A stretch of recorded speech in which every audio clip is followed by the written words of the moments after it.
Let's bring in Morgan Murphy, former senior advisor to Special Envoy for Ukraine and Alabama Senate candidate as well. You're a busy guy. Good to see you, Morgan. I appreciate you being here. It looks like the Russians are willing, as much as I can tell from reading between the lines, it looks like the Russians did concede that they're not holding out for the entire Donbass region, which is one thing that they were focusing on for the longest time. Does that look the same to you? Have they conceded on that one point?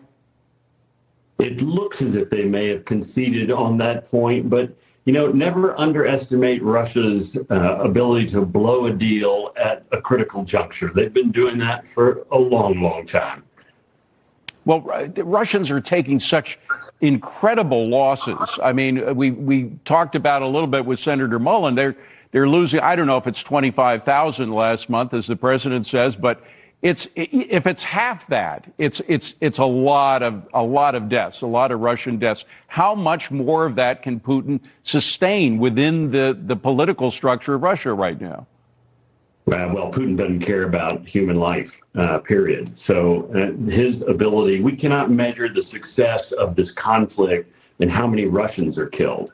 Russia has shown in its long history the ability to absorb staggering losses. They lost 25 million people during World War II. We lost 250,000. So Russia, the important thing to this conflict is we can't Ukraine can't kill its way out of this conflict. It needs to end at the negotiation table. That's why President Trump has been so very clear that the killing needs to stop, because it's unleashing a Pandora's box of warfare, particularly with drones. Yeah, absolutely. We just saw it last night. I mean, right on the eve of a peace deal, they're still using all their drone attacks. Now, Mr. Zelensky, President Zelensky is not coming to Washington, apparently. The president just came out with a Truth Social note that, in fact, he's going to wait until there's some kind of deal. He's sending Witkoff off to Russia to deal with the Russians. Apparently, Zelensky will be dealing with U.S. officials, including, I guess, the Secretary of the Army. So are you okay with that? Would you rather see a meeting between Trump and Zelensky right now to kind of firm up what the details are about the plan? No, I think the president's right to hold off on a Zelensky meeting. Washington's just in turmoil about Ukraine. They're focused on Ukraine right now, and it's a major topic in Washington. And quite frankly, you drive around Capitol Hill, you see a bunch of Ukraine flags flying. You see it in every major city you go to, almost more Ukraine flags than American flags.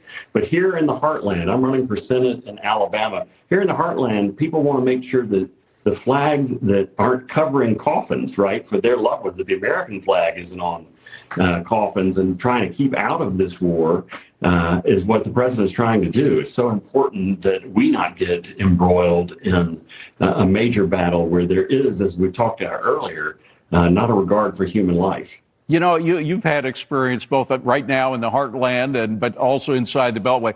There does seem to be this tremendous disconnect between the folks who live in the Beltway. Do they lose sight of what Americans really care about? Yeah, I mean, you think about people. What people are telling me on the campaign trail is they're worried about the economy. They're worried about their job. They're worried about the shutdown. They're worried about unchecked immigration into this country, changing the dynamic of the United States like it's changed Europe. They don't, and like Ukraine has not come up once in my time, past 8 weeks on the campaign trail here in Alabama. No one has asked me about it. So I don't know why Washington's so obsessed. By the way, you would be replacing a favorite of ours, Tommy Tuberville, as senator from Alabama. Has the coach never can replace coach? No, but has he given you an endorsement, or is he going to before the election? Well, in coach fashion, I called him when I was considering getting into the race, and he said, well, Morgan, you're going to have to earn it. And like any good coach, I just want to get out there in the field and do him proud. Well, good for you. Be safe on the campaign trail, and I hope you have a couple of days to carve out for your family on this Thanksgiving Day weekend. Appreciate you coming in. I wish I had time for more turkey. Thank you, David, for having me on. You have a great Thanksgiving. Absolutely. Morgan Murphy running for Senate from the great state of Alabama. We'll come